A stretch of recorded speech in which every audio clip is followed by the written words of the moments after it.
Hello, my name is Caleb Carter, and today we're looking at part number FS225. This is the 2 1/4 by 1/4 inch self-tapping deck screw. Let's check it out. Alright, so this is part number FS225, 2 1/4 by 1/4 inch self-tapping deck screws with the Torx head on them. Real common. We stock this size and a bigger size for the deck screws. You still need to use a drill bit, even though they say they're self-tapping, you still need a drill bit. So just keep that in mind. And we'll just measure these out real quick. So the overall is going to be 2 1/4, and it's going to be 1/4 inch thick, as you can see, fully threaded all the way down, all the way up to the head, and it has the Torx head on it, and we always keep these in stock.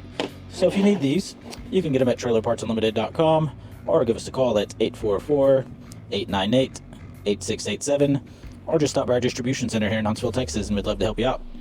Thanks for watching.